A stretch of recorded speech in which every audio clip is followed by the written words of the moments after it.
The taxi driver had learned to read the city by its silence. At night, streets spoke differently. Neon lights buzzed like tired insects, puddles reflected broken pieces of the sky, and people revealed who they really were when they thought no one was watching.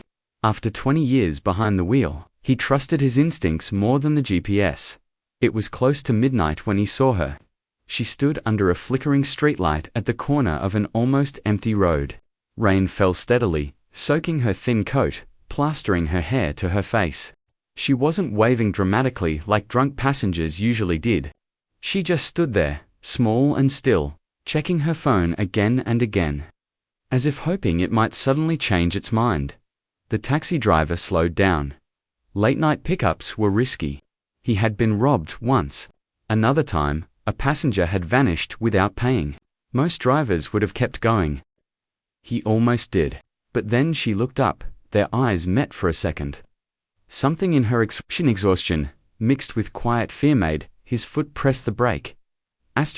She opened the door carefully, like she wasn't sure she was allowed to. Are you available? She asked softly. Yes, he replied, unlocking the doors fully.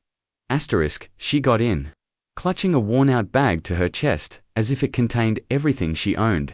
The smell of rain and cold filled the car. He handed her a tissue without saying a word. She whispered a thank you and wiped her face, embarrassed. Where to? He asked. She hesitated before giving the address. He typed it into the GPS, though he already noticed something strange. It wasn't an apartment building. It wasn't a house. It was a shelter. The car moved forward, tires slicing through water. The city lights stretched into long reflections across the windshield. For several minutes, neither of them spoke. The radio played softly some old song about hope and broken dreams. Halfway through the ride, her phone rang. She answered. Listened for a few seconds, then quietly said, I understand. The call ended. Her hands began to shake. She stared out the window, but tears slipped down anyway. The driver glanced at her through the mirror. You okay? He asked gently. She nodded at first, then shook her head. Not really. Silence returned, heavier this time. He didn't push. Experience had taught him that people talked when they were ready. After a few blocks. She spoke again. I lost my job today, she said, her voice barely above a whisper. No warning, just gone, he nodded, listening. I tried calling everyone I know, she continued. Friends, family, no one answered. I don't blame them. Everyone has their own problems. She took a deep breath. Rent is due in 2 days. I don't have enough. So? Tonight, I'm going there. She didn't need to explain what they meant. The address already had. The driver felt a familiar ache in his chest. He had heard many stories, some true, some exaggerated, but this one felt painfully real.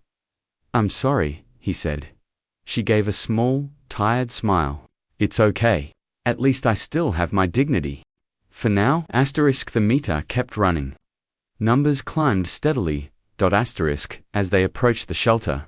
The building came into view, grey, tired, surrounded by chain-link fences. A few figures stood near the entrance, huddled together under weak lights. The taxi stopped. The meter beeped softly, showing an amount that made her shoulders sink. She looked at the number, then into her bag. She counted slowly, carefully, hoping the money might somehow multiply. It didn't. I don't have enough, she said, her cheeks burning with shame. I can give you this now, and maybe later. She couldn't finish the sentence. The driver looked at her hands. They were trembling. Without a word, he reached forward and turned off the meter. She stared at him, confused. Sir, keep your money, he said calmly. Her eyes widened. No, I can't. You can. He interrupted gently, and you should. But this is your work. You drove all this way. He smiled, a tired but warm smile. I'll make it back, tonight, or another night. You need it more. Asterisk for a moment, she just sat there, frozen, as if kindness was a language she had forgotten how to understand. Asterisk. No one has done something like this for me in a long time, she whispered. Asterisk. He reached into the glove compartment and pulled out a small card. On the back, he wrote something quickly, then handed it to her. She read it. Don't give up. Tomorrow can change everything. Tears fell freely now. Thank you, she said, her voice breaking. I'll never forget this. Asterisk. I hope you don't, he replied. But more than that, I hope you won't need to. Asterisk. She stepped out into the rain, turned back once, and waved. The driver watched until she disappeared inside the building. Then he drove off. That night, he didn't feel like a hero. He felt something quieter, something deeper. Like he had done exactly what he was meant to do. Years passed, the city changed. New buildings rose, old ones disappeared. The taxi driver grew older, his hair more grey, his hands more stiff on cold mornings. But he kept driving. He liked being part of people's lives, even for just a few minutes. Asterisk. One sunny afternoon, a woman stepped into his cab downtown. Asterisk. She wore a clean coat, her posture confident, her eyes bright. She gave him an address in an office building across town. Asterisk. As they drove, she glanced at the dashboard, then at him. You've been driving a long time, she said with a smile. He chuckled. Long enough to collect 1,000 stories. She hesitated, then reached into her purse and pulled out a small, worn card. Do you recognize this? She asked. He looked at it and, his breath caught. It was the same card. Asterisk. She smiled wider. That night saved me, she said. Not just the money. The belief.